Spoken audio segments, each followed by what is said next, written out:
Greetings and welcome to the United States Transhumanist Party Virtual Enlightenment Salon. My name is Gennady Stolyarov II, and I am the chairman of the U.S. Transhumanist Party. Here we hold conversations with some of the world's leading thinkers in longevity, science, technology, philosophy, and politics. Like the philosophers of the Age of Enlightenment, we aim to connect every field of human endeavor and arrive at new insights to achieve longer lives, greater rationality, and the progress of our civilization. All right, hello everyone. Welcome to a debate. I am joined by Gennady Stolyarov II, who is an actuary, a writer, and the chair of the American Transhumanist Party, which we are going to talk about a little bit. Gennady, would you like to introduce yourself a little bit? Yes, indeed. Thank you very much, and I'm looking forward to our exchange today.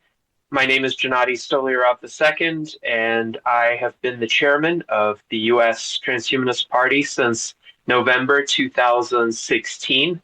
So I have led this organization for over 8.5 years of what is now a 10.5-year existence.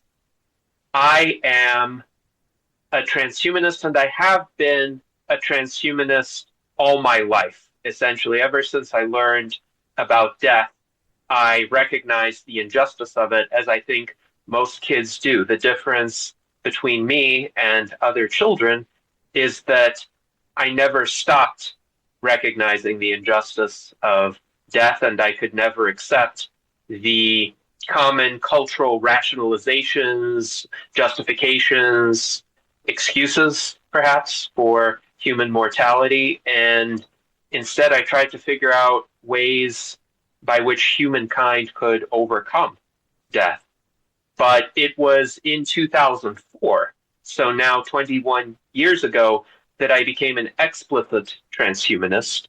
That was when I learned about transhumanism as a philosophy.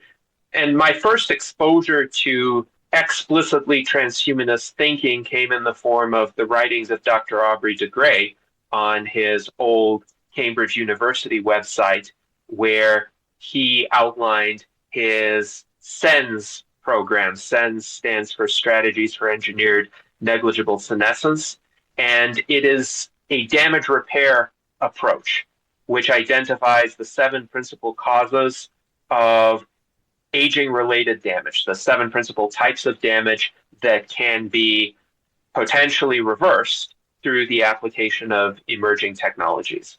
And it was then that I realized this is feasible within my lifetime if humankind devotes enough energy and resources to this task.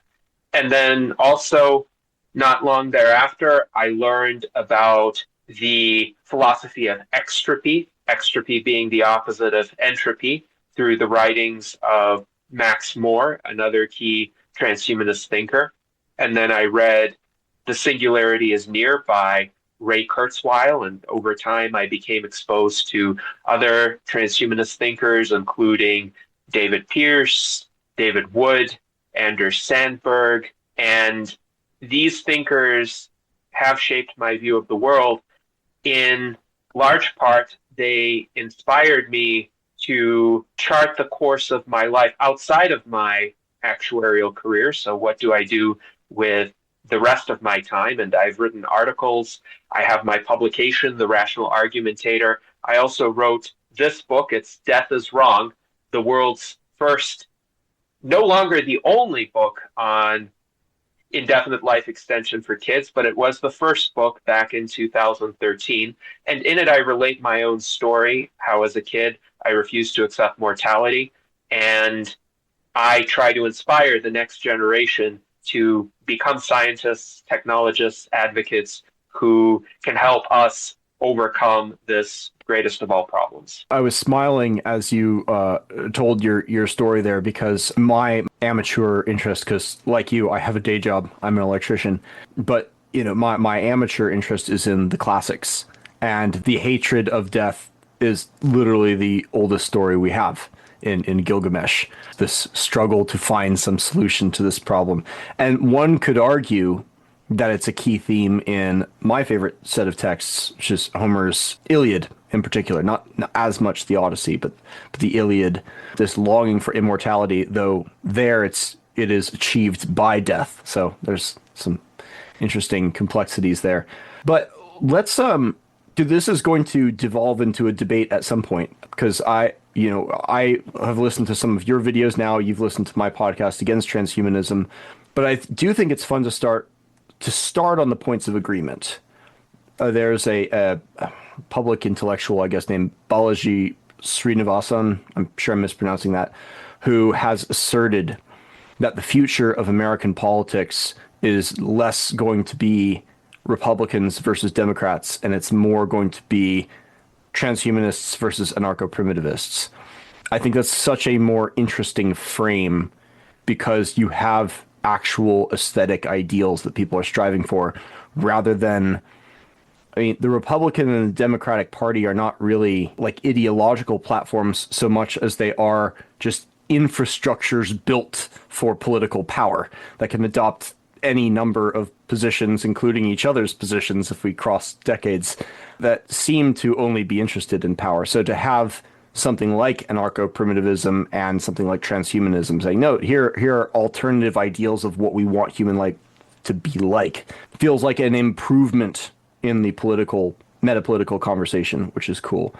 And I tend to side in the direction of the anarcho-primitivists, but I really like technology. I think technology is really cool. And I think the opposition to technology goes back to an opposition to techne, to skill and craft itself, which is also a part of who we are, to use technology and craft to accomplish our goals is part of what it is to be human. But then we get, and I'd like you to ask you, maybe to start on this, why is this ideology called transhumanism? Because what you've described is a very, I would say, beautiful and admirable love of life. Like, I like this. I want this to continue. We could call that life extensionism. We could call that biological immortalism. We could be like Greenland sharks or whatever. Why is it called transhumanism? And my understanding of the answer to that is that while immortality is one of the goals of transhumanism, it's not the only goal. And the driving goal of transhumanism is to become what Nick Bostrom calls post-human. Is that your position? And can you tell me a little bit about what your position is on post-humanism? So I am actually a transhumanist, but not a post-humanist. So I don't use the post-human terminology, even though some transhumanists do. But if you look at the prefix trans, the Latin prefix trans, of course, today it's so grievously misunderstood that people think anything with the prefix trans has to do with gender. And I have to ask them, well, did everybody who work on the Transcontinental Railroad change their gender? Does transcending mean changing one's gender? Does transforming something mean changing its gender? No. So the prefix trans has actually several means in Latin. One is... Can I interrupt for a second? Yes. Just as a point of empathy, I wrote a book that had a subtitle about transgenerational ethics.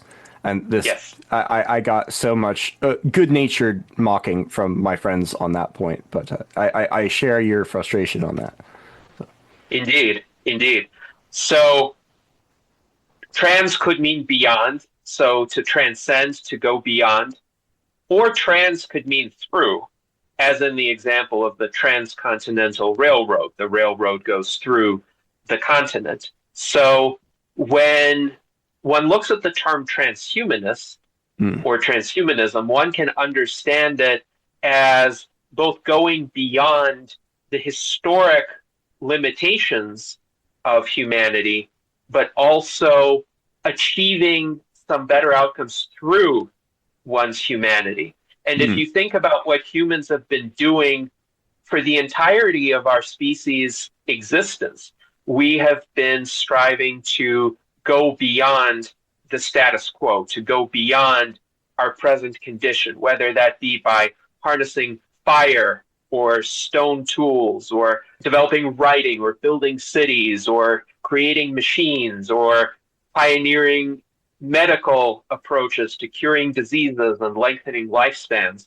All of that has already been practiced for centuries, and in some cases for millennia or tens or hundreds of millennia. So if that's the case, then transhumanism is a manifestation of a profoundly human tendency, which is to use our humanity and our human drives, our human faculties, to go beyond the limits of our humanity. So what are those limits historically and still today? Unfortunately, mortality is one of them, the susceptibility to disease, to frailty, but that's not the entirety of it. And this is where you pointed out transhumanism isn't just about overcoming death. We're also faced with tremendous material scarcity. We're faced with various existential risks, like an asteroid could hit the Earth and wipe out higher orders of life. Or we could have a supervolcano erupt. We could have a variety of cataclysms. And some of those cataclysms could even be man-made. Nuclear war, in my view, is the greatest existential risk in the foreseeable future. And nuclear war is a man-made existential risk, but it stems from these very primeval tendencies of the human psyche, tendencies toward conflict, arising out of irrational emotions, out of cognitive biases that can sometimes ensnare even the most intelligent humans.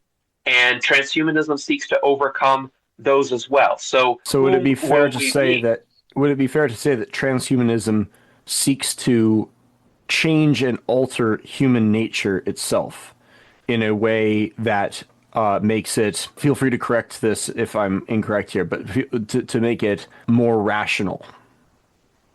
More rational, more aligned with reality, the objective well-being of humans, and hopefully the objective well-being of other sentient life forms, to the extent that we discover them or create them or uplift them, whatever we do. Our ability to empathize with others, other humans, other sentient entities would also improve as we remove the deleterious limits of what has historically been human nature. Now, I do think human nature is not fixed.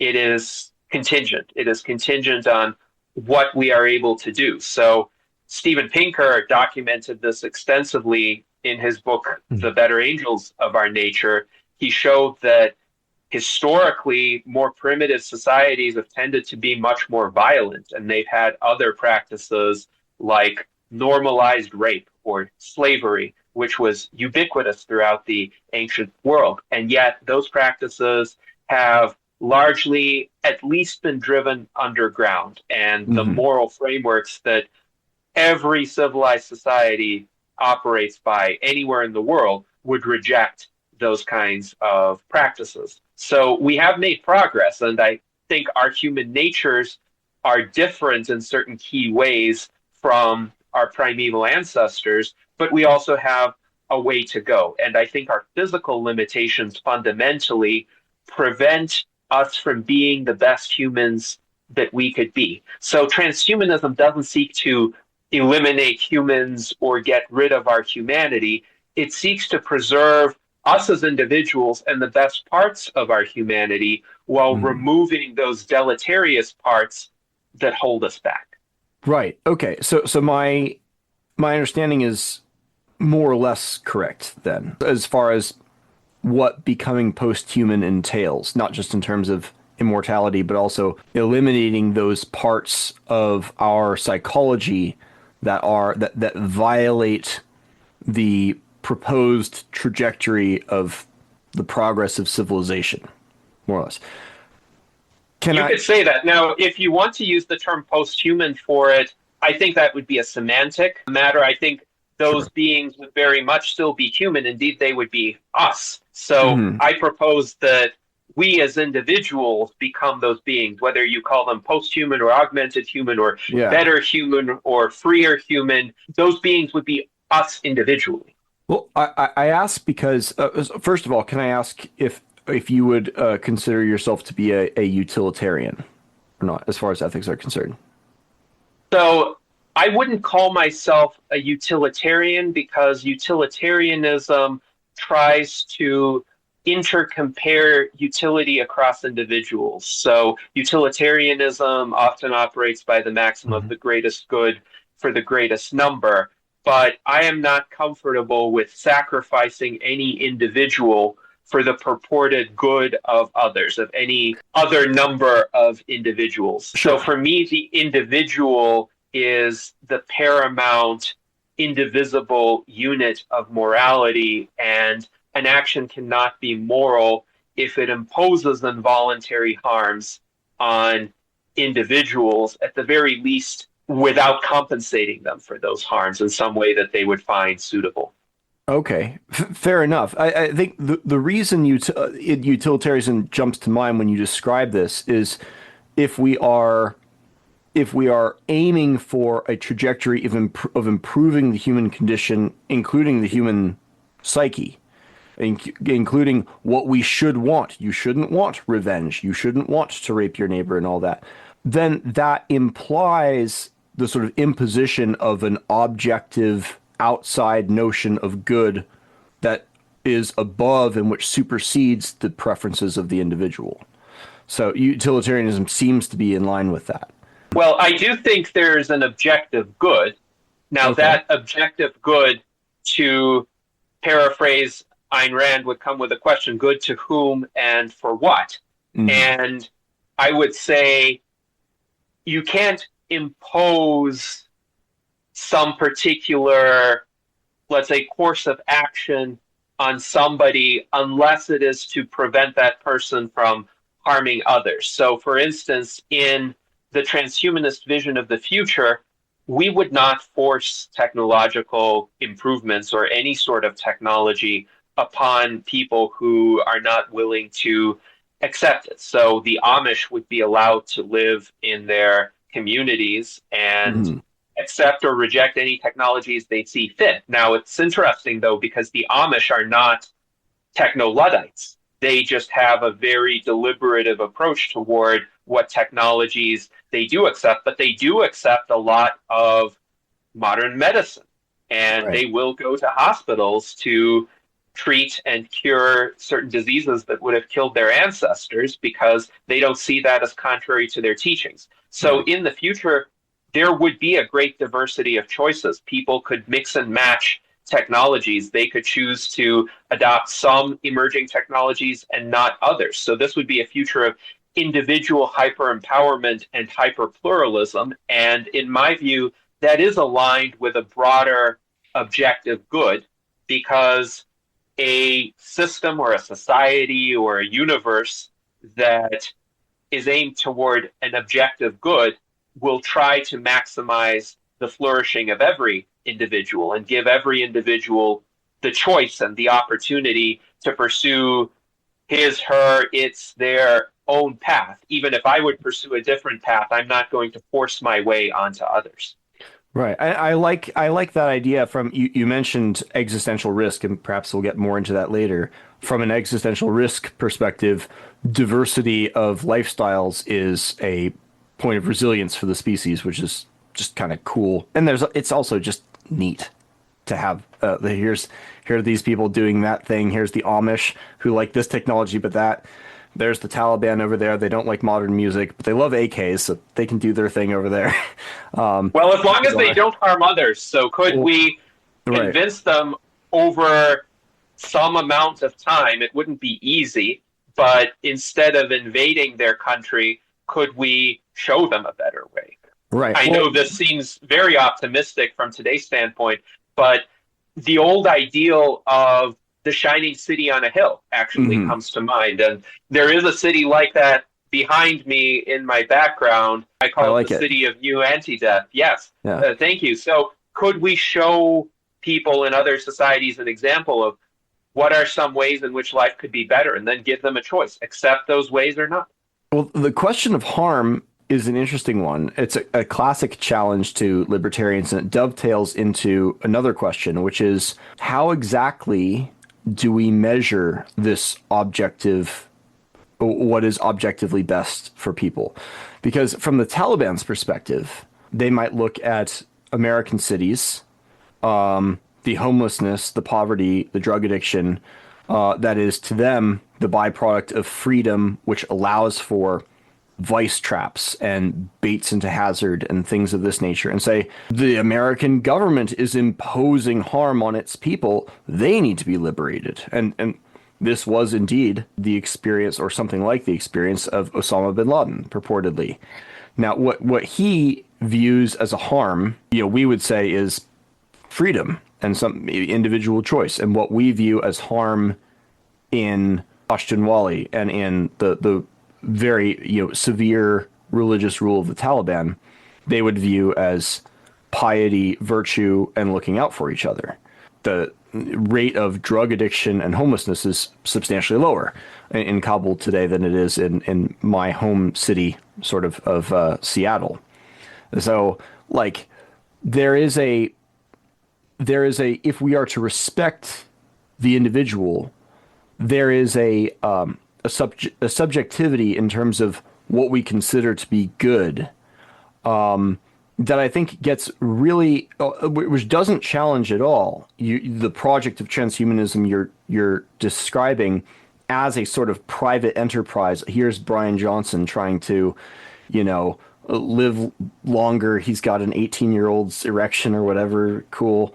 But as soon as it becomes a political project, and just to bring the audience up to this, the three tenets of your political platform are, if I remember correctly, life extension, secular human values as far as culturally, politically, and prioritizing existential risk. Is that correct?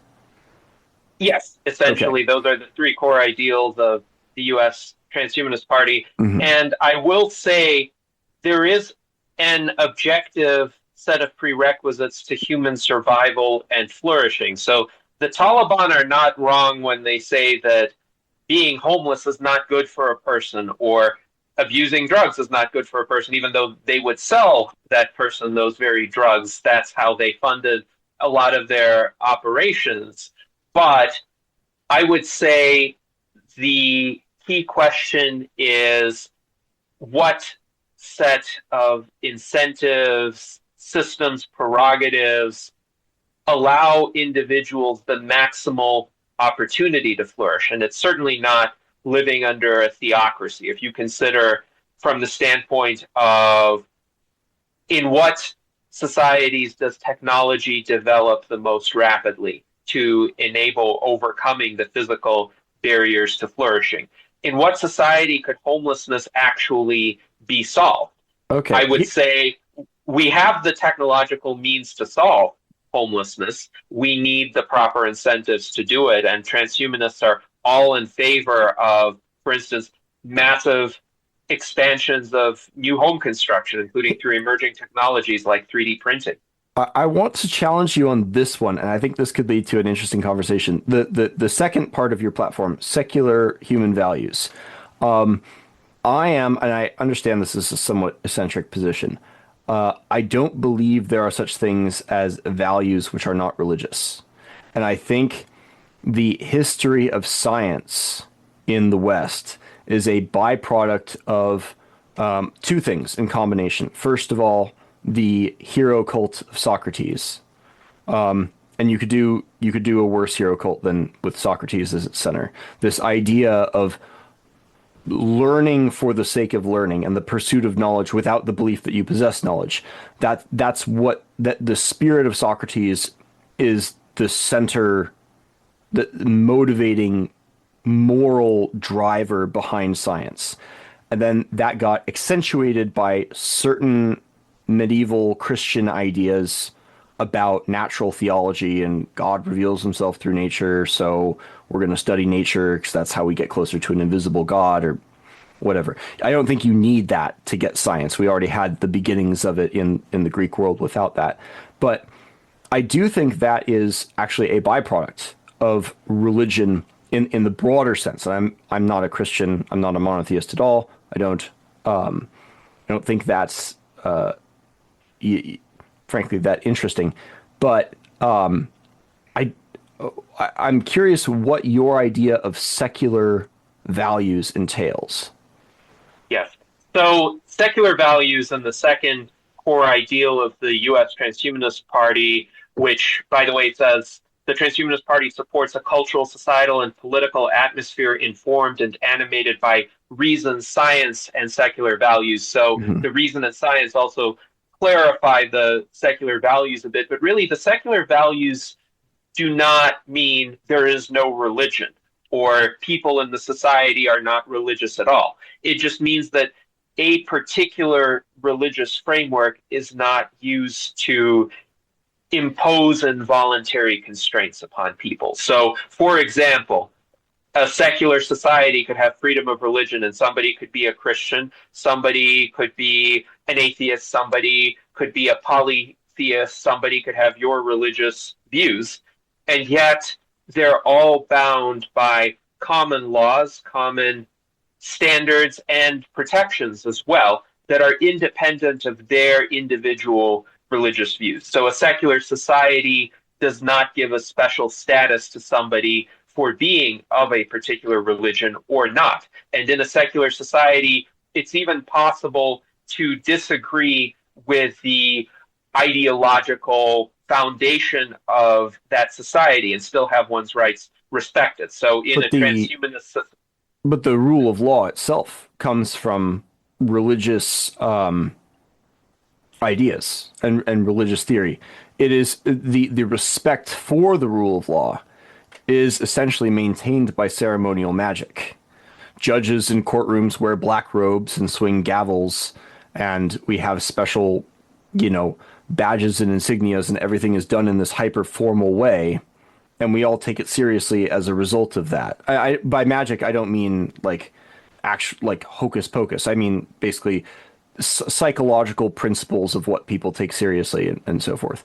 But well, I think to respond to that, the respect for the rule of law can stem from purely practical or pragmatic considerations, as in if we all agree to this common framework, that's better than each man being a judge in his own case. And John Locke wrote about this because he recognized that humans have these cognitive biases or emotions. They're always going to be predisposed to rule in their favor. And if everybody does that, then it's just a matter of might makes right. So one could think of hypothetical humans who make the decision to be bound by laws entirely from an enlightened self-interest perspective. Now, in practice, could these ceremonial elements be persuasive to some people? Sure.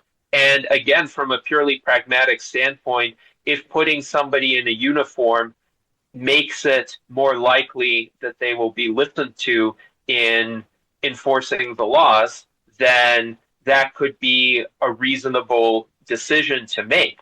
But somebody doesn't have to necessarily say, oh, this has some sort of special or supernatural kind of significance. It could be a purely pragmatic calculus. I actually suspect early religions were founded in sometimes entirely pragmatic contexts. Like this was recognized as a framework that could lead to greater cohesion of a particular tribe. And some clever individuals devised some stories or some rituals that kept the people attached to that vision. And of course, over the course of generations, that could have transformed into genuine belief, including among the elites of that tribe or community or civilization as it developed. But really, the point of secular values is somebody doesn't have to believe in that specific framework in order to have their rights, their ability to function in that framework be respected. So as I was going to say, in a transhumanist society, an anarcho-primitivist could come in, and as long as they don't attack anybody or try to destroy the technologies of that society, we would say, well, you're allowed to believe as you do, you're allowed to live as you do, and to criticize us and disagree with us and propose your own ways of being. But we have these ground rules here.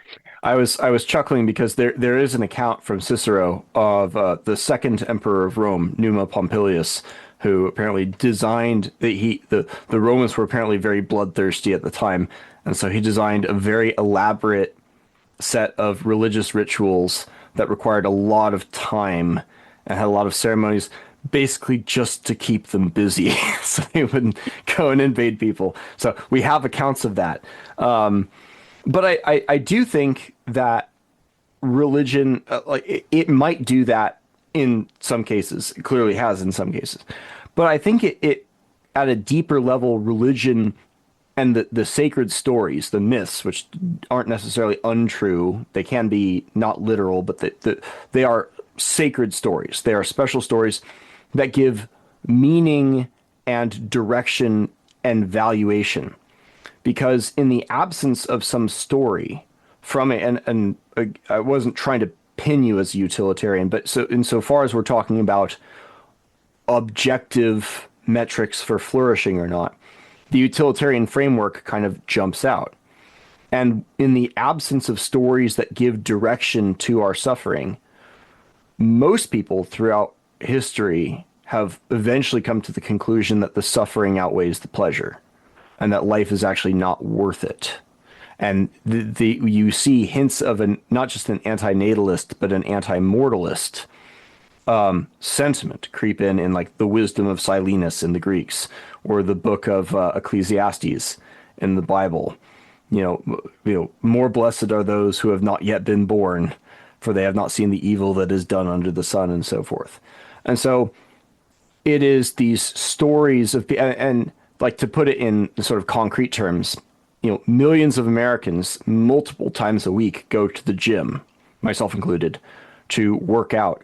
Absent some kind of story of a trajectory of growth, that is just pain they're subjecting themselves to. But stories can give meaning to that pain that can actually make it positive. And so I think there is a danger in being too rational and too objective in what we consider good in life to be. And I think the ultimate trajectory of rationalism as applied to the human animal, we have to ditch these myths, we have to ditch these hero cults, we have to ditch religion and the supernatural. And so I don't believe in the supernatural myself, but some people do, is this anti-mortalist position. I'm not opposed to stories. I don't think that we should discard our tendency toward telling stories or enjoying narratives.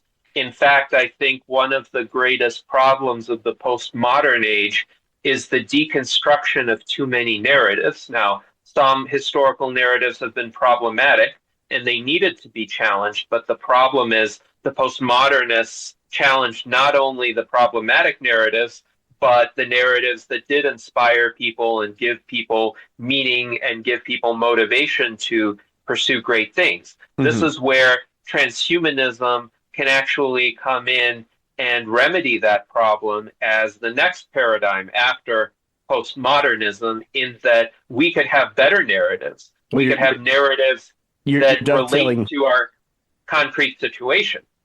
Right. You're dovetailing into one of my favorite bits of transhumanist writing, which is Nick Bostrom's fable of the Dragon Tyrant, which is very mythic in its... I mean, it is a myth, essentially. And then you get Carl Sagan's Demon Haunted World, which uses very mythic imagery to describe what science is in the face of darkness and the unknown and so forth. Yes. But the point of me bringing this up is it wasn't intended to be this crazy tangent of my own thought, but the challenge it imposes to this idea of secular values and a separation of church and state even. Because at the end of the day, what the state is force. And it uses this force to arbitrate disagreements. And it is guided by the values of that society. If it's not, it's a tyranny, right? So it always imposes its essentially religious beliefs. And, America's guiding religious ethos has been a sort of civic religion of democracy.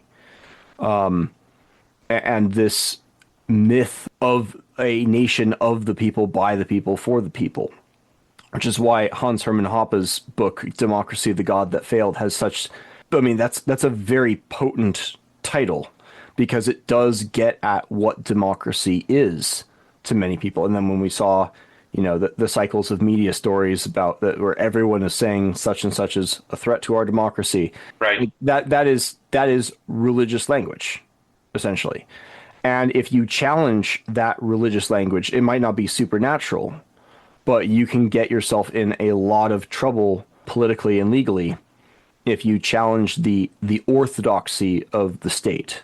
So the ideal, you talk about having essentially a private project of like, look, we're going to expand, the possibilities of human life. We can have people living this way over here. We're going to create a framework that everyone can live the way they want. I don't know if that's possible within a single political state, because that has to be bound together by a shared story, by a shared mythos and ethos that follows from that mythos. And the question is, what is the mythos underlying the transhuman focus on science, progress, potentially immortality, if it is not the hero cult of Socrates? Is it the fable of the dragon tyrant, or what is the guiding ideal story? Well, I think the fable of the dragon tyrant is a great story because it does have this gripping quality, and it does, in very powerful illustrations, show the deeper aspirations of the transhumanist project. And I am not averse to more such stories being written. I'm not averse to historic myths and stories being repurposed or reinterpreted in a transhumanist light. So I have a short story that I wrote. Yes, Gilgamesh is a good example. A short story that I wrote called Sisyphus Vindicated, which is the story of Sisyphus in the underworld being sentenced to roll the boulder uphill, and then it keeps rolling down, and he finds a way to make the best of his predicament. And the story is about what he does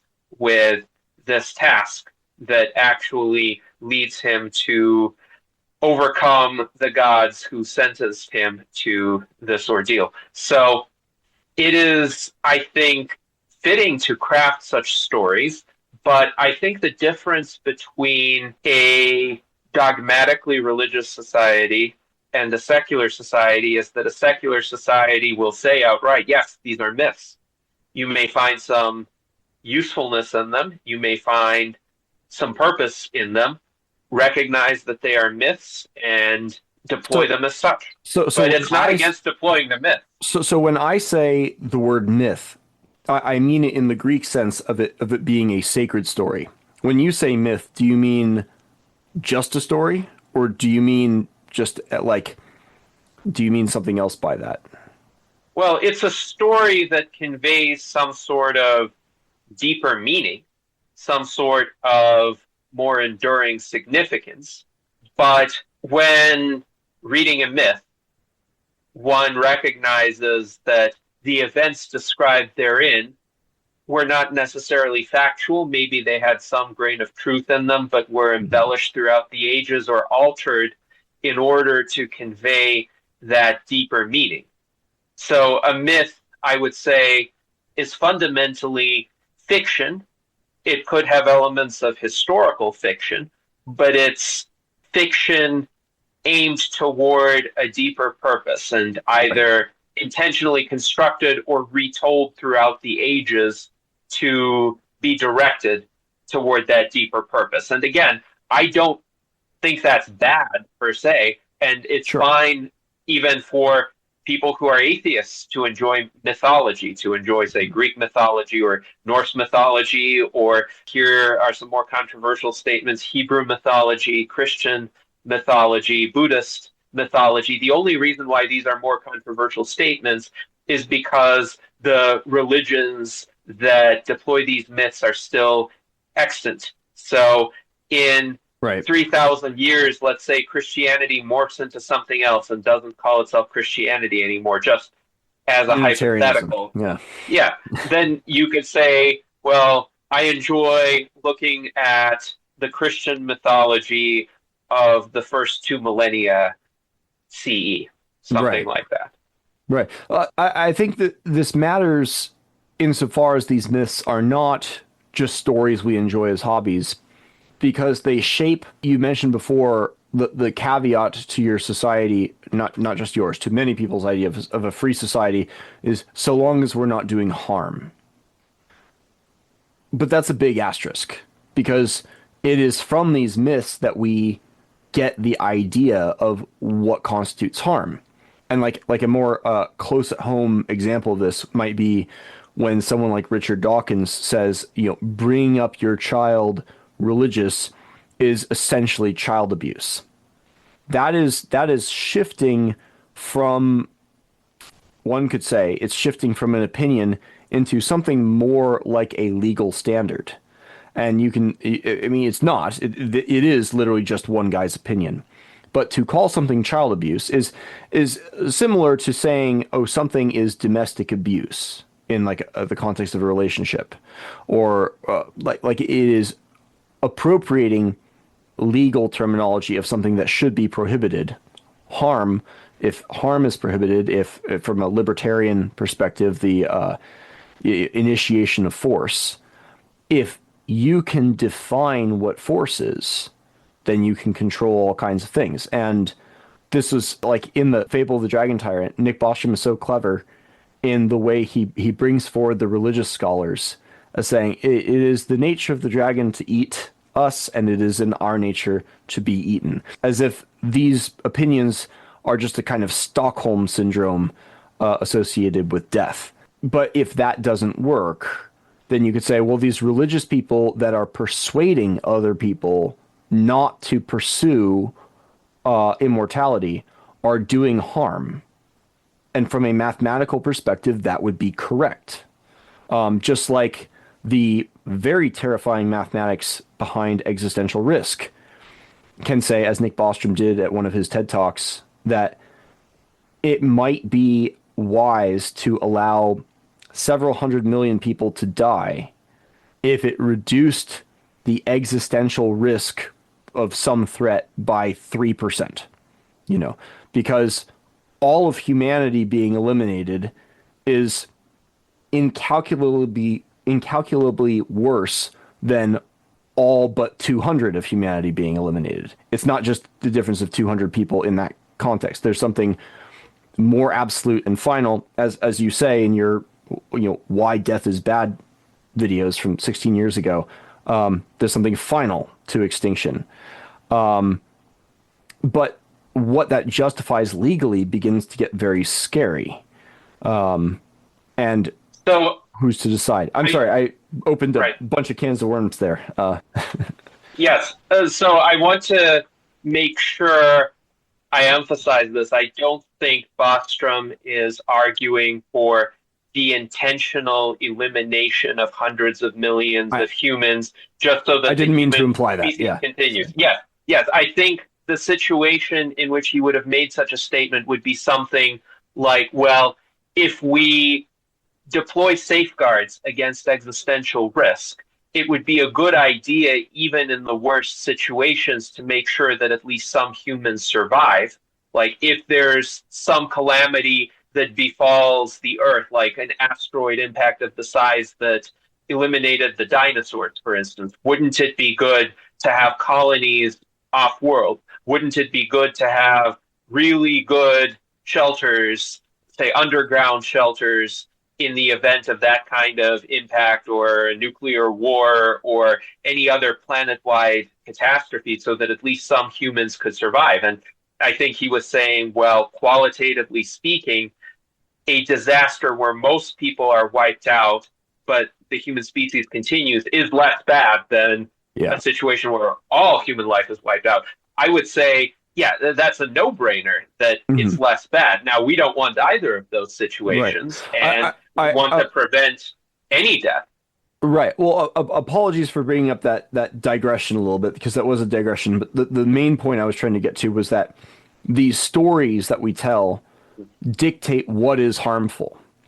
And like, if you believe in the story of Islam, for example, then what's going on in the Free Society of America is, of course, objectively more harmful, objective within their framework. That we can get into what is objectivity, perhaps, because I am an objectivity skeptic when it comes to moral value questions.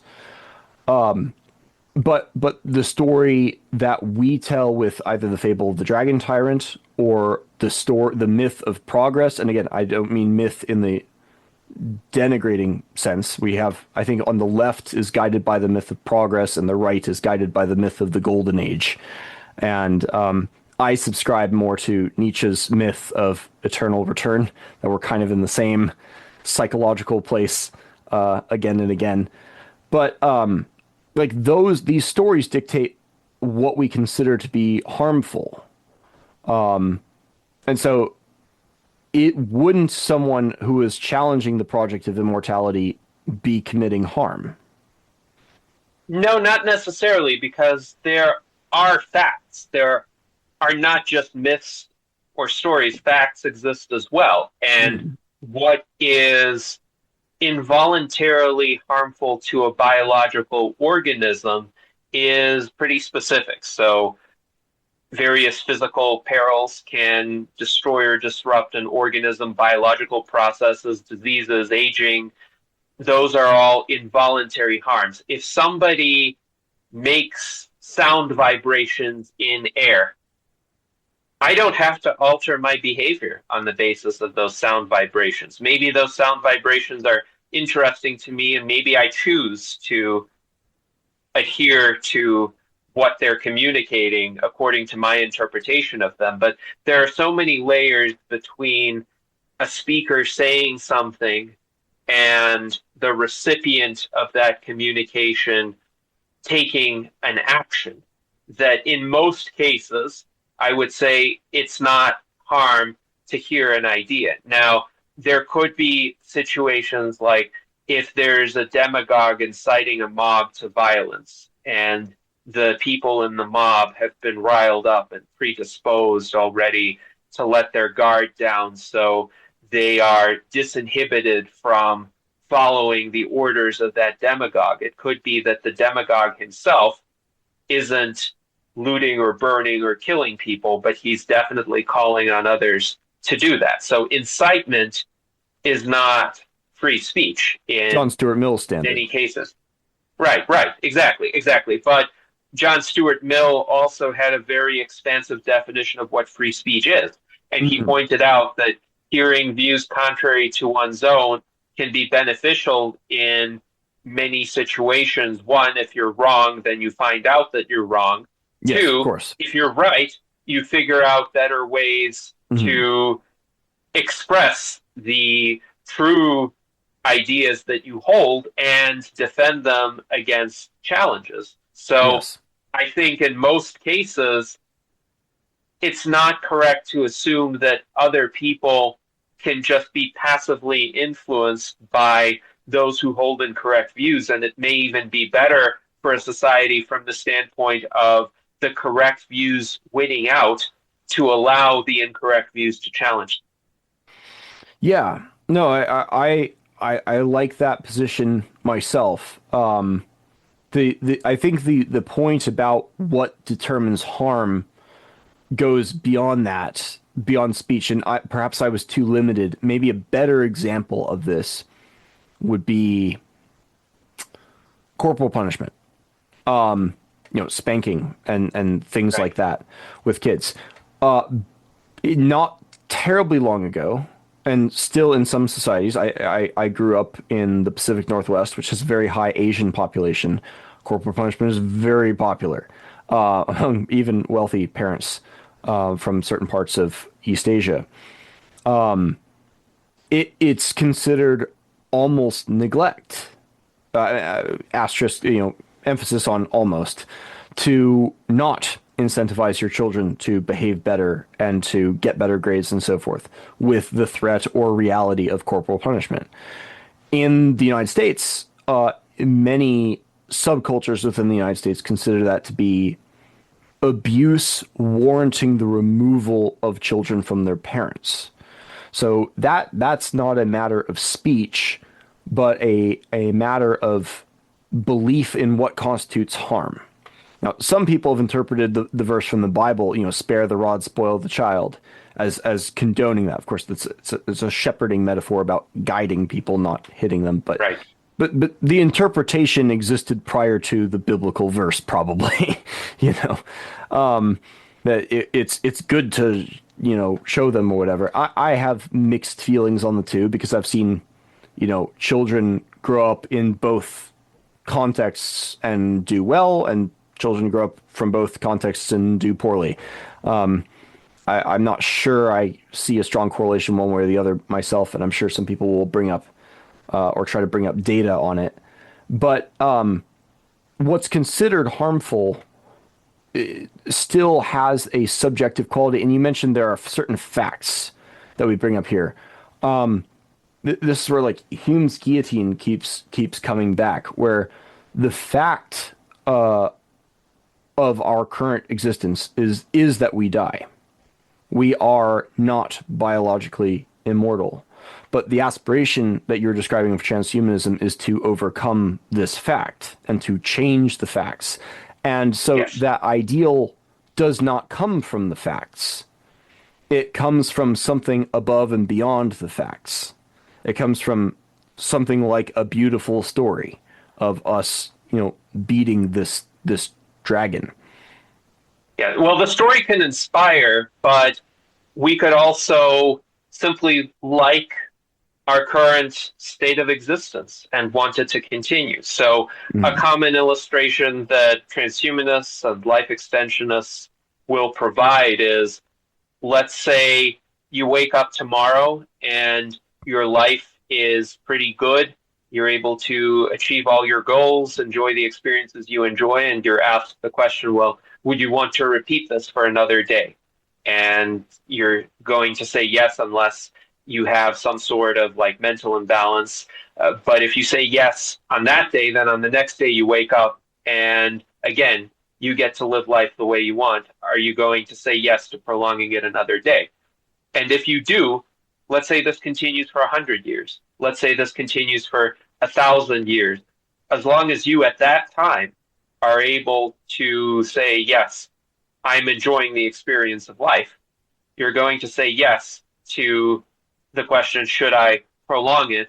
And transhumanists are trying to make that choice available to people, irrespective of arbitrary time limits. Again, we're not going to force that choice upon individuals, but yes, you need to address the facts of reality. You need to address the biological facts that lead the human organism to age and decay and become more susceptible to diseases over time, which really does depress the experience of life. But if you could overcome those, then the new set of facts would lead people to say, yes, I embrace life. So to consider what leads people not to embrace life, it is suffering, which you mentioned. It is infirmity. It is pain. It is the inability to do what one would like to do or what one used to be able to do.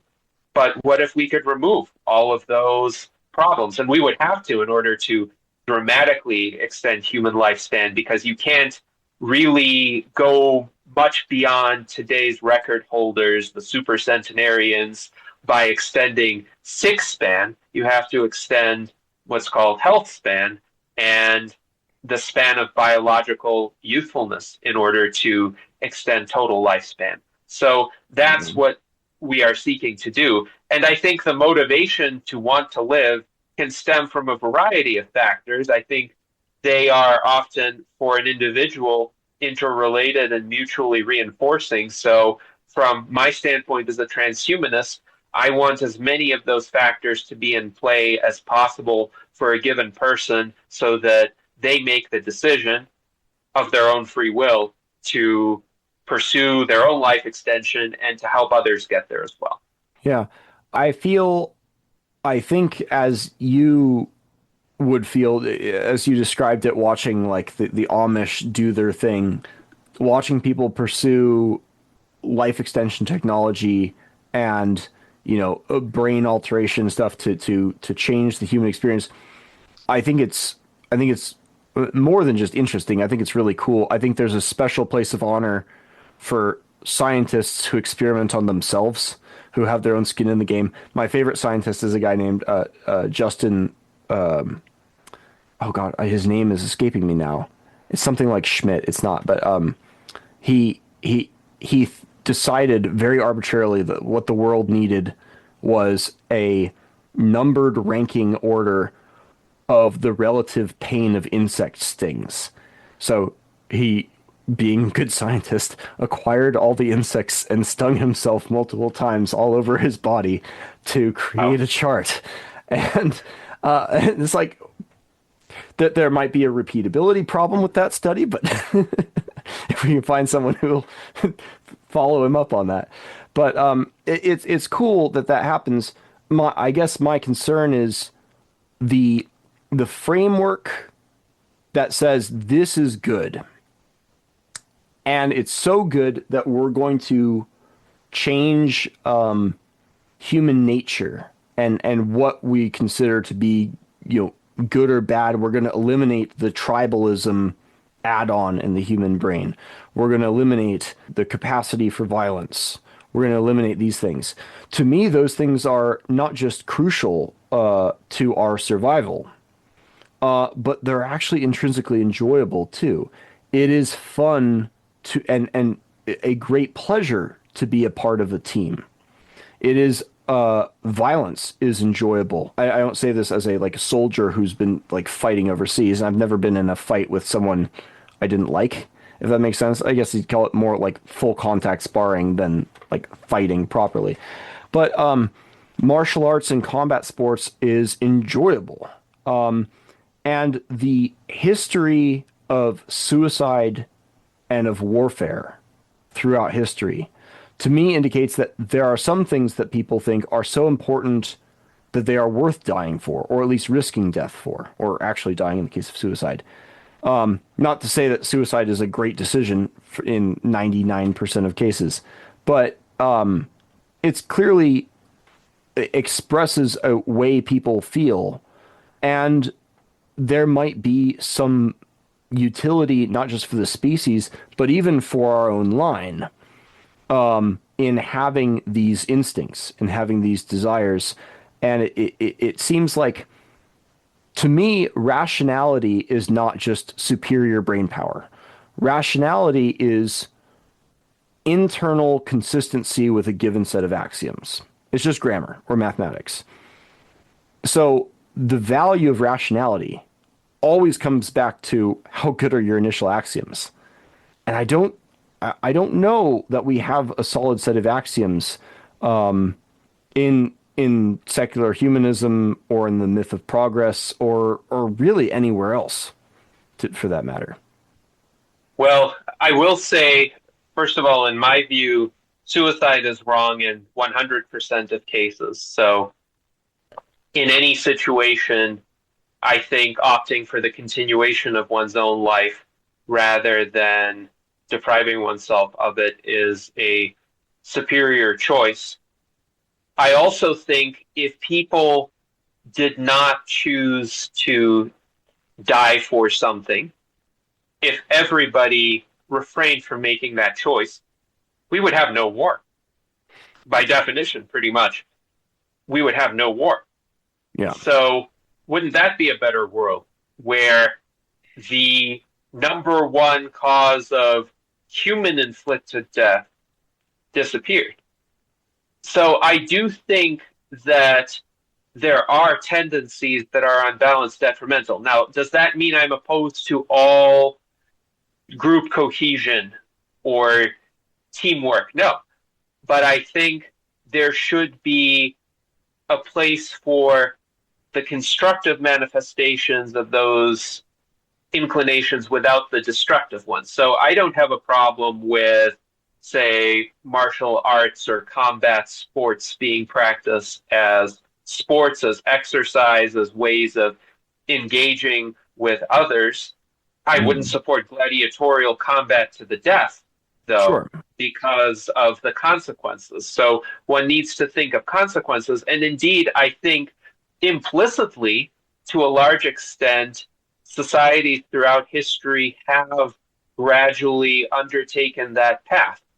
What are professional sports today? Why are there so many football fans in the United States or soccer fans everywhere else in the world? They can even get quite rowdy and riotous at times, but in the past, these would have been opposing factions that would have actually fought one another to the death. Indeed, even in the Eastern Roman Empire, when they held chariot races, there would be factions like the Blues and the Greens, which tried to wield real political power, and they fought each other in the streets, and at one point tried to overthrow the Emperor Justinian I, because that was a transitional era from the time period of gladiatorial games, which had been abolished or had fallen out of favor by that point in time, to the more current era of professional sports. These chariot races were something in between, and the old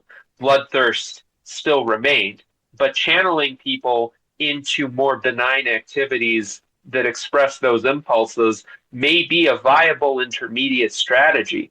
What are video games or computer games, for instance? There are, of course, different genres. I prefer the turn-based strategy games, but some people prefer the first-person shooter games. And if the first-person shooter games actually mean they take out their tendencies on the computer-generated monsters and they don't take their pitchforks and storm City Hall or engage in armed violence in the streets, that's a major improvement from the standpoint of everybody else's well-being. So Right. technology can help with those tendencies. I'm not suggesting we re-engineer our brains right away. So I'm not telling people go out and get a Neuralink implant right now. I am saying over time, with the aid of technology, sometimes external technology that reconfigures our incentives, we should try to make the best of our human natures, express the better angels of our nature, and channel any potentially destructive drives into innocuous or benign directions. Yeah, I get where you're coming from, and it makes sense within the sort of rationalist Enlightenment frame of someone like Steven Pinker. What then do you make of the fact that throughout all of history, people have been so willing to fight wars, and to not just kill others, but to risk death themselves, often in a suicidal, like Charge of the Light Brigade kind of way? And I know that, you know, in modern times, as in like within the last 2,500 years or so, it's been largely, you know, city-states directing their people to go and fight. But before that time, before the age of civilization, we were just as dominated by wars. It was just intrafamilial wars or intra-business wars. We had blood feuds. And arguably, you mentioned your opposition to death began with a sense of injustice towards death. And maybe we'll close on that because we've been going for an hour. But before we get to that, I think the entire idea of justice and indeed objectivity seems to have been invented in order to curb this blood feud tendency, which was so ubiquitous and is the consistent horror of the ancient world. And so we civilization did do away with blood feud, but now we have these world wars that killed just as many people. I actually found out earlier today that someone I had met and strangely went to Ukraine to fight died over there. That's recently. That's such a tragedy.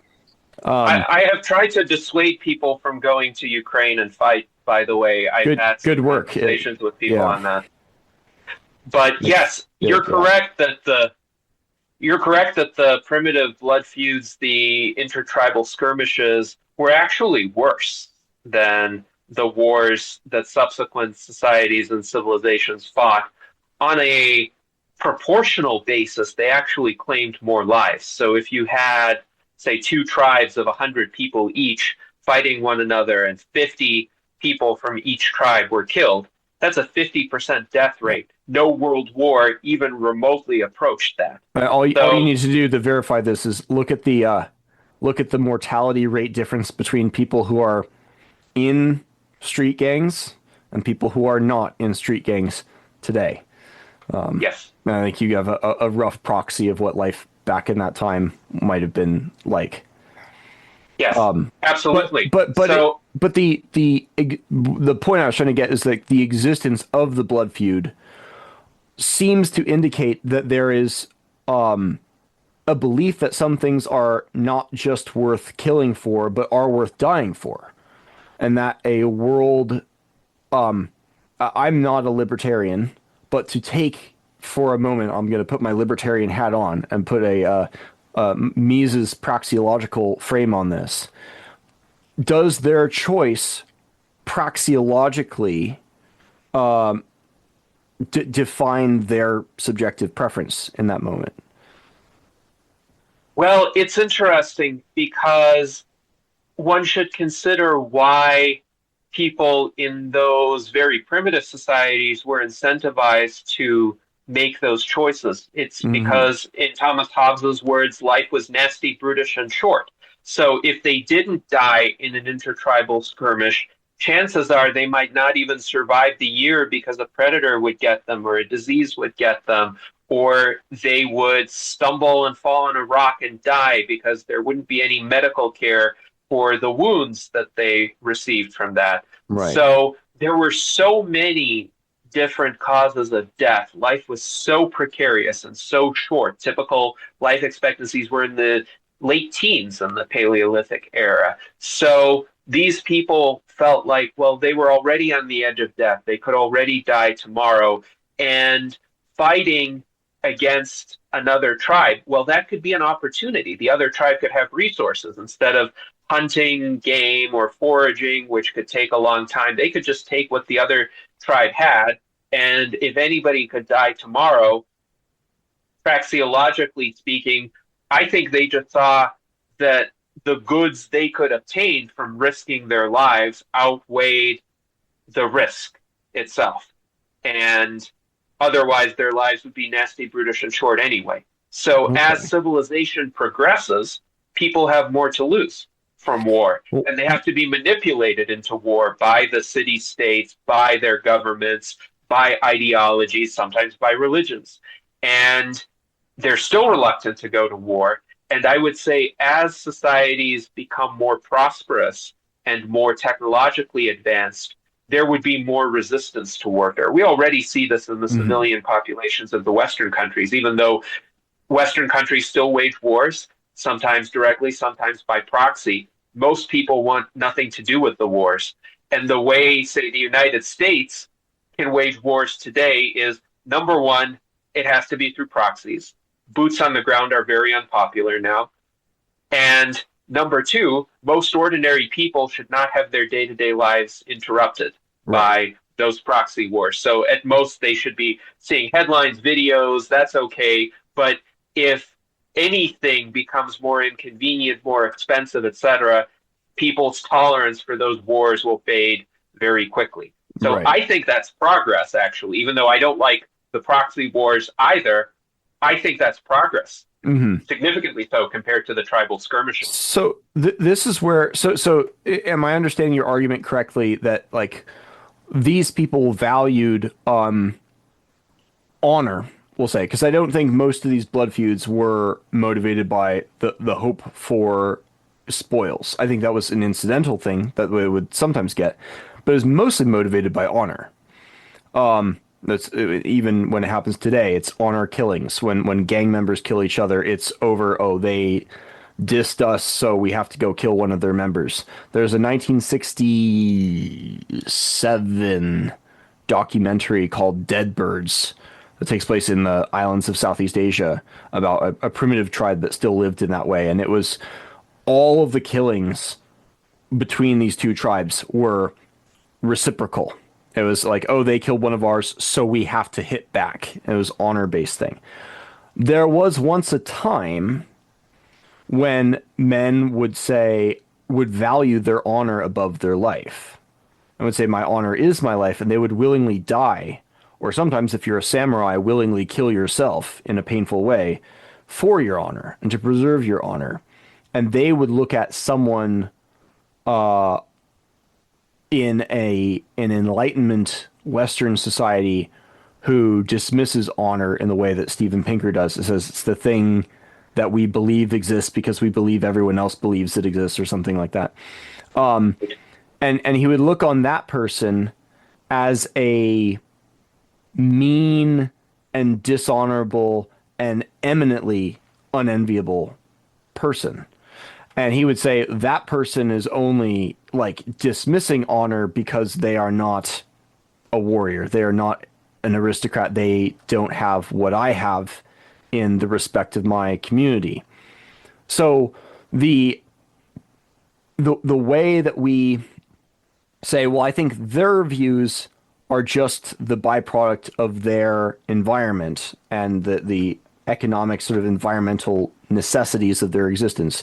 But we in modern society today have a more objective view of like what is truly good.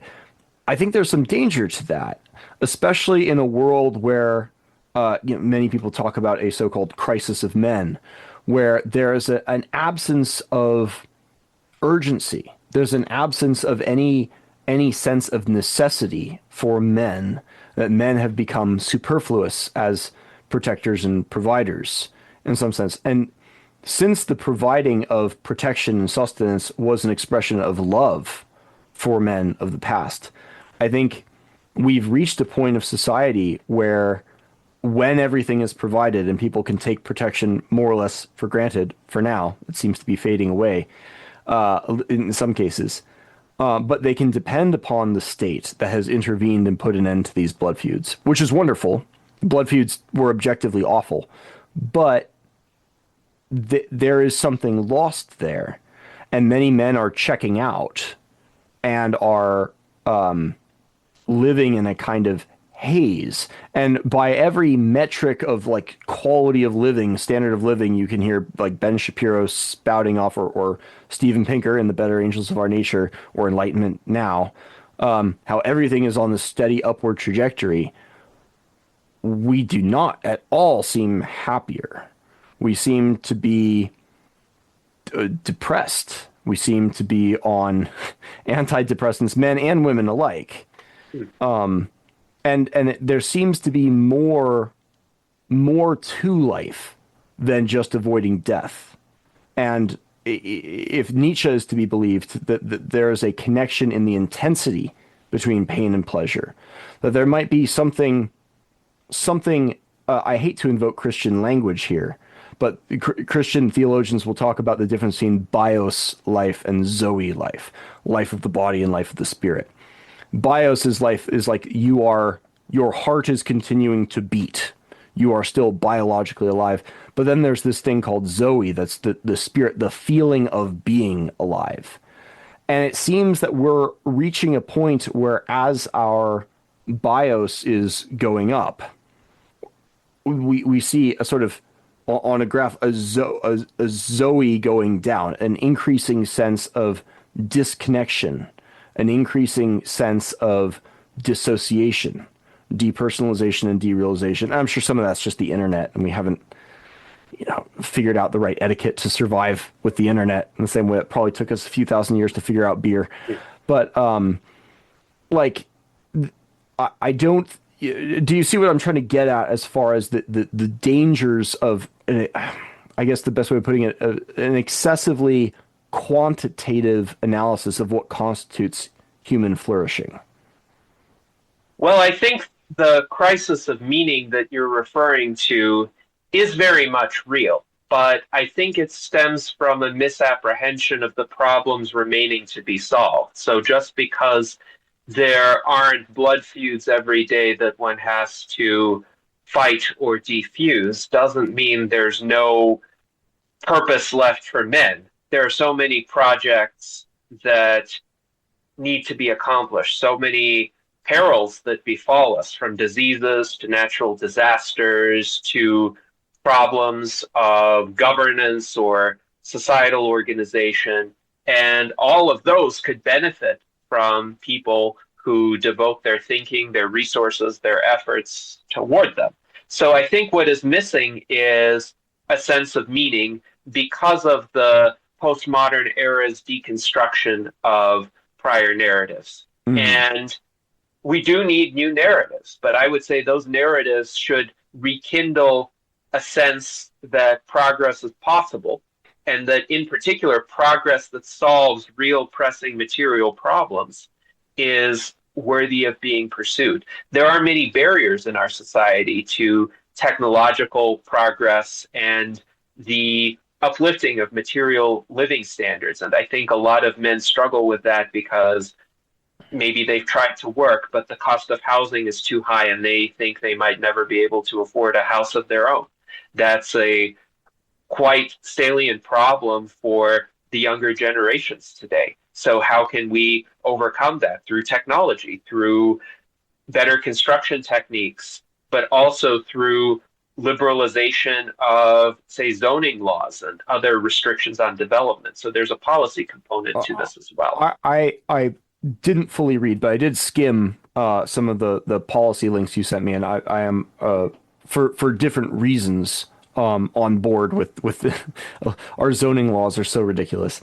But I don't think that's what is holding men back. I think what men long for, and man, we've already been going for so long. There's so much to get into. A big part of your platform is not just the protection of civil rights, but indeed their expansion, not just among people, which you also include, but the expansion to non-human entities potentially as well. My understanding of rights, and there are many ways that people can ground rights, but my understanding of rights generally, at least in the Kantian framework, is that they are grounded in a sense of dignity, in a belief that all human lives have intrinsic worth. And for men who exist psychologically in a hierarchical totem pole of space, the idea of dignity is anathema to the sense of value that they feel internally. Men long for honor, I think. And a society, what the reason that they are withdrawing from society so much is that there is no longer honor in society. There are very, very few honorable places in society. Men will go to the fringes of society to find places they can compete and find honor. I have found a wonderful outlet for that myself in trade work, where we're working largely among men, and all the tradesmen down talk each other. Oh, that work looks like garbage here. And it's a very tacitly competitive environment, where everyone takes great pride in the superiority of their own craft to others. Sometimes somewhat foolishly, but it motivates them and it gives them a sense of belonging and a sense of appreciation. Without honor, without being needed by others in an urgent, meaningful way, I think society won't really have much of a place for men who feel that way. Well, I think it depends on what is considered to be honorable, because that is a culturally variable definition. So I would say my response to your description of the need for men to have honor, and as well the example that you gave, is that it is possible to define a view of honor that is constructive and doesn't involve dying doesn't involve killing other people, doesn't involve any sort of destructive behavior, but could be honor found in one's work or in accomplishing something beneficial, maybe in fellowship with others, which is a part of the setting that you described. I'm not opposed to that, but the question is, can that concept be repurposed to, once again, bring out the better angels of our nature, so to speak? Right. And I think that becomes an empirical question of just how plastic are our natures exactly. I suppose theoretically with enough technology, we can warp our brains into whatever shape is conducive to whatever vision we think is best.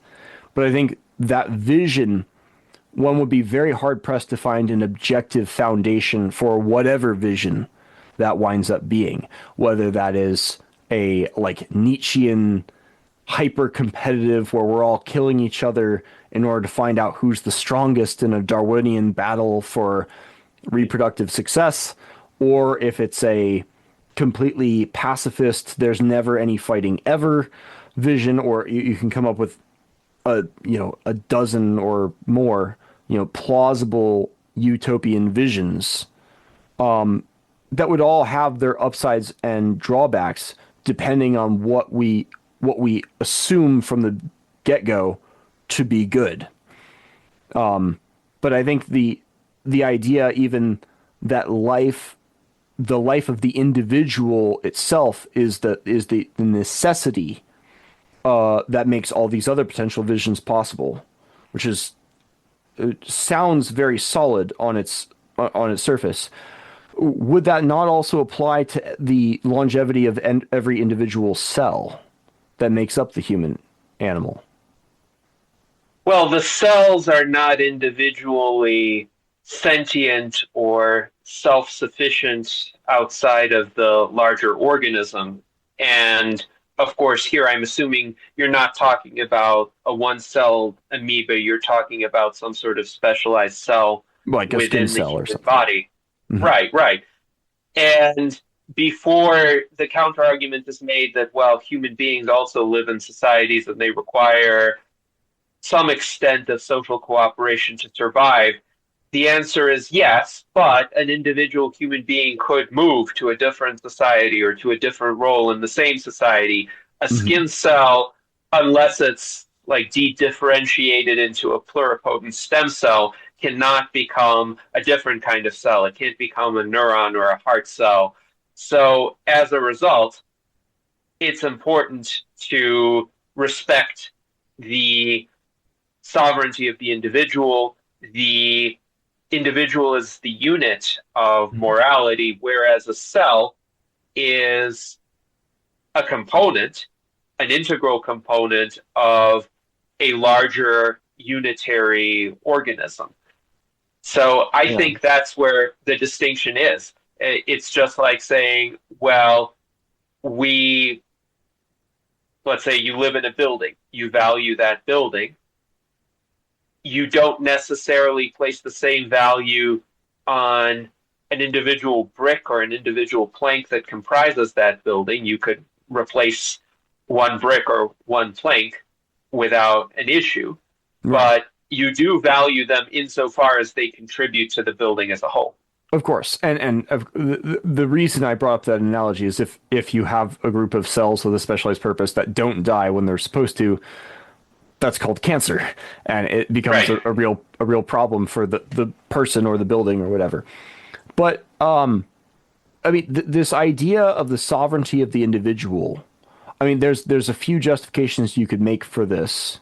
There's like an epistemic one, there's a political one, but the metaphysical one gets really interesting because we did not create ourselves. We were brought into being by our parents, and there's a sort of a line back that we are not separate from. I hate to keep bringing up Christian language here, but there is a line where it says, respect your bodies. Do you not know that you are not your own? You were bought for a price. Now, of course, that's talking about Jesus and whatever. I feel that way about my parents.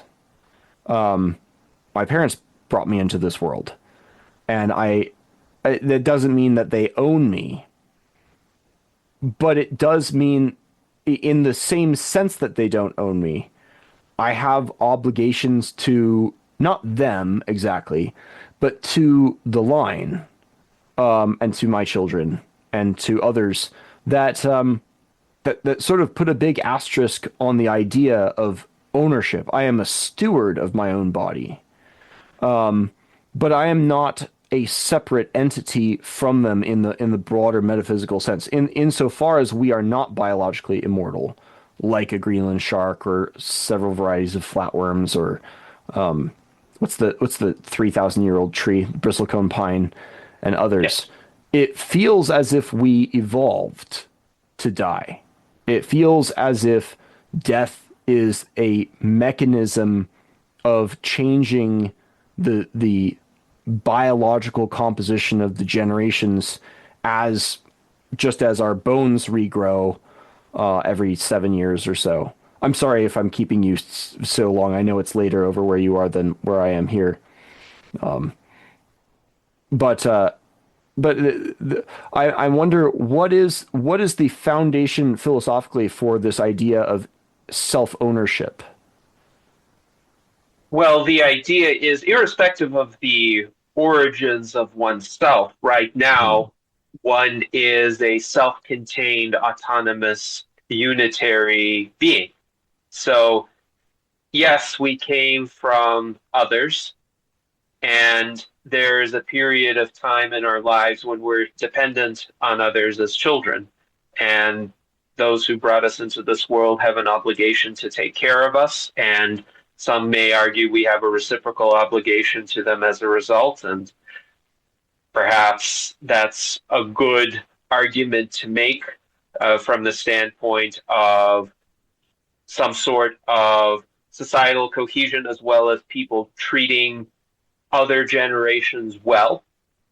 I don't think that creates some sort of subordination of the individual, though. Just like if you sign a contract of some sort that says you will get X in exchange for Y, that doesn't mean you're no longer an autonomous individual. It just means you're bound by some sort of promise, some sorts of actions that you've agreed to take, or that you find taking to be the best situation that is realistic, or you may even reluctantly accept it, but you still accept it.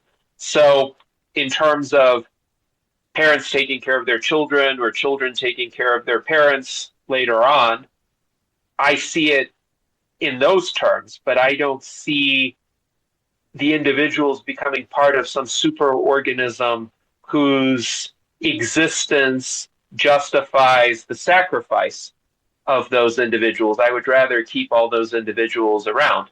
And in terms of aging and the origins of aging, so there are actually different theories about this in the biogerontological community.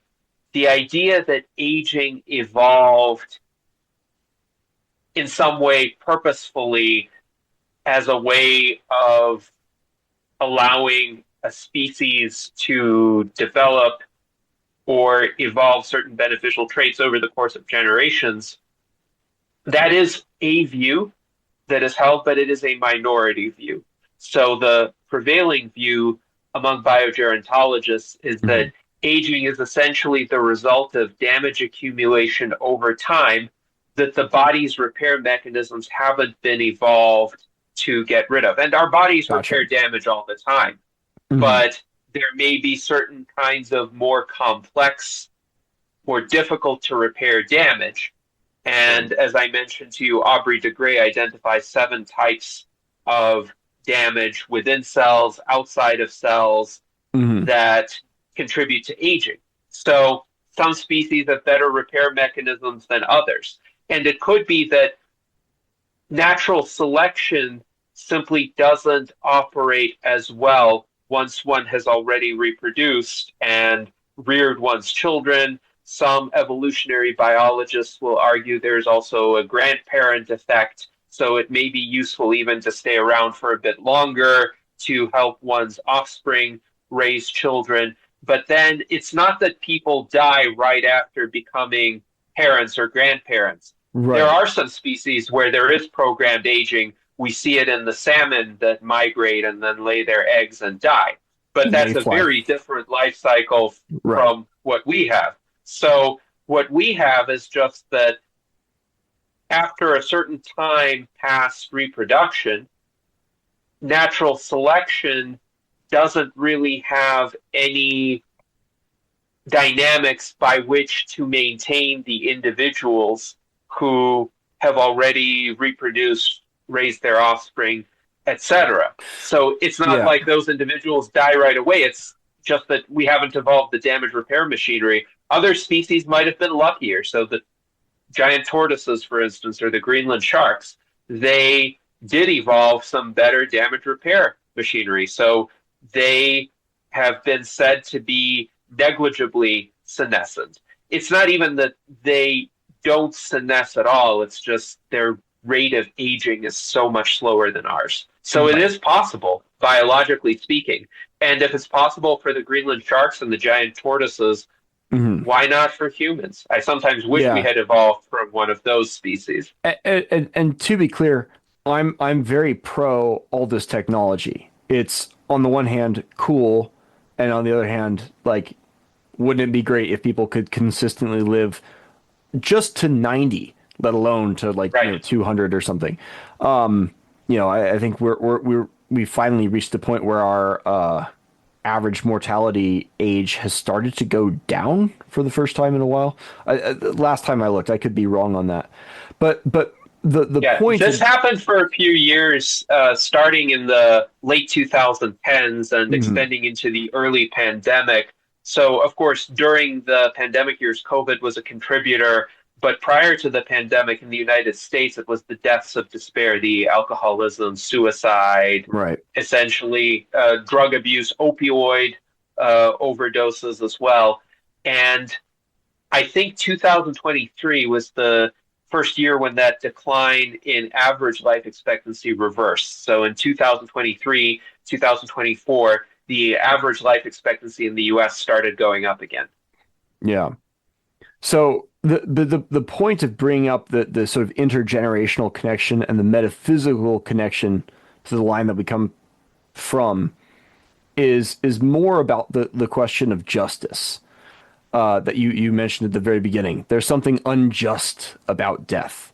And this speaks to the mythical narratives that guide us, because it is also unjust, as some antinatalists will say, unjust for us to be born. How miraculous and magical is it, to borrow some Dawkinsian language, that we get to be lucky enough to be alive in the first place at all? And what is the where is the existential wronging of death that cuts this magical gift that we might not have had short? And maybe that was just a sensation. I don't mean, this is not by any means like an attempted takedown or anything, but it's a curious feeling to have that I want to probe you on a little bit. Yes. Well, I do think we're tremendously lucky to be alive. And that's definitely not an injustice. It's wonderful that we are alive. Of course, if we never existed, we wouldn't have had to say anything about it. We wouldn't have been able to apprehend it.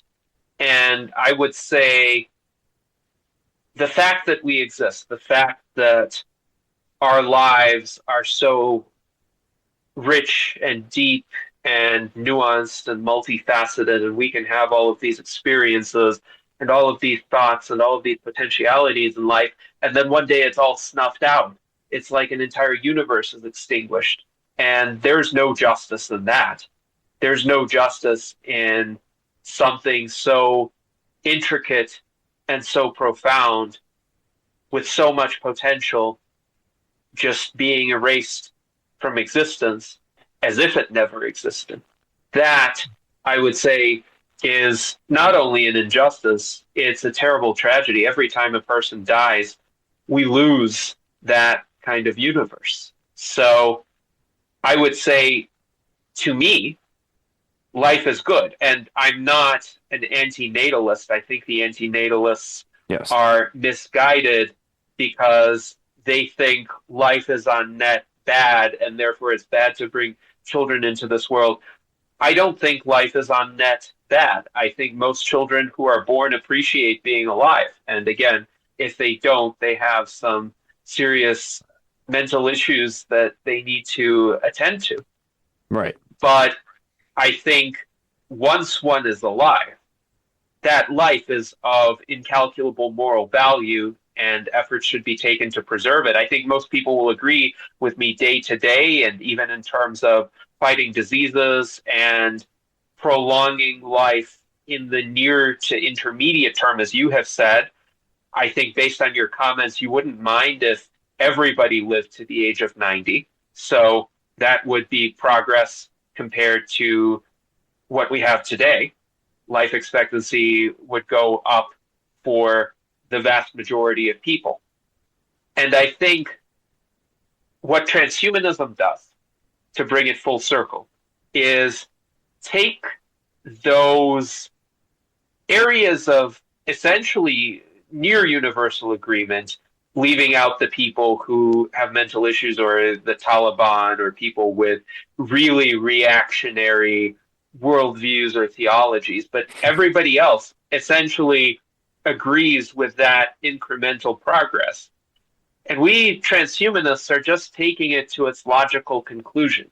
We are taking it to a future where these advances play themselves out and they open up new horizons for human beings, just as past technologies have opened up new horizons that enabled our current state of technological development to be reached. But there have been other eras in history where technologies that we accept and take for granted today were opposed. They were seen as violating God's will. Right. Traveling faster than a horse, or anesthesia, or open heart surgery, or in vitro fertilization were all challenged by essentially the reactionaries of their time. And yet, now, even people who express caution or concern or opposition in regard to the next generation of technologies, they accept, by and large, those prior technologies. And even if they reject some of them, like the Amish do, they'll accept others, and they'll especially accept the ones that involve medical care. Right. Well, I feel like we've been going for about an hour and a half now, and that I feel like that's a very good way to close it, that transhumanism does appear to be the logical conclusion of what we could loosely call the Enlightenment and the project of the Enlightenment.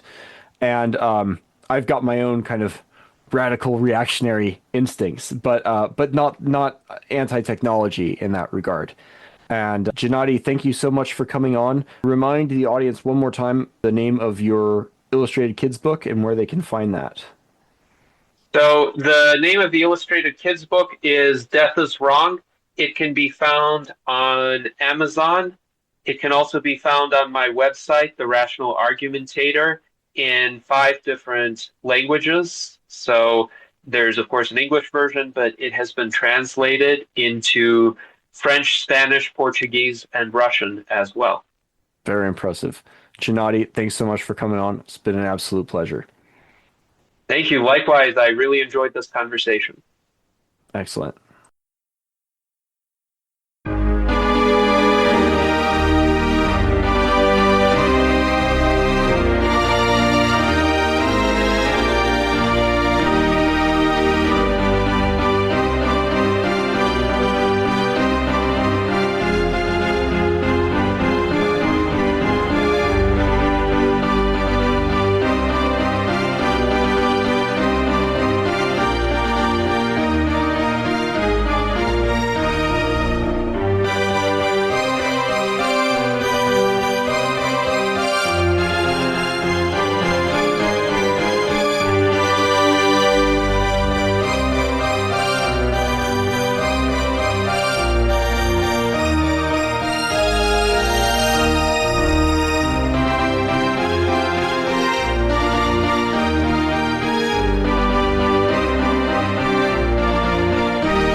tower from Earth to space.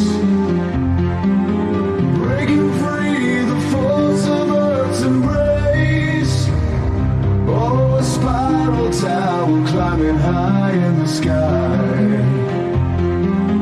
Reaching from the earth to the heavens high. Oh, building it structurally. Oh, transhuman technology. Oh, powered electromagnetically. Oh, rising perpetually.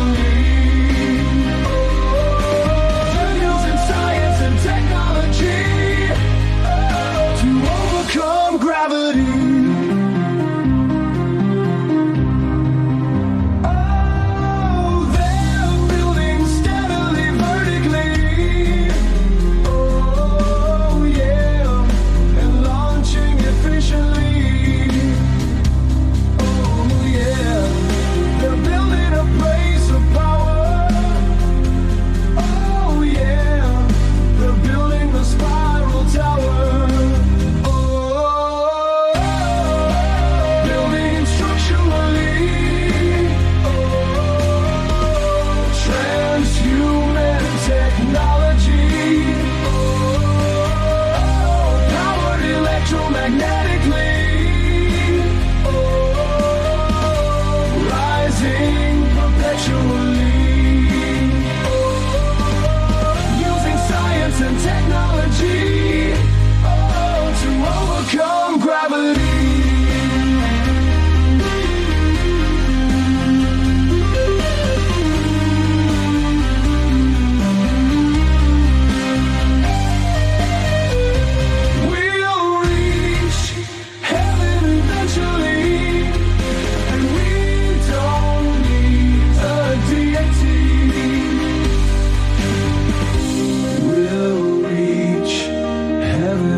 A deity, don't need a deity.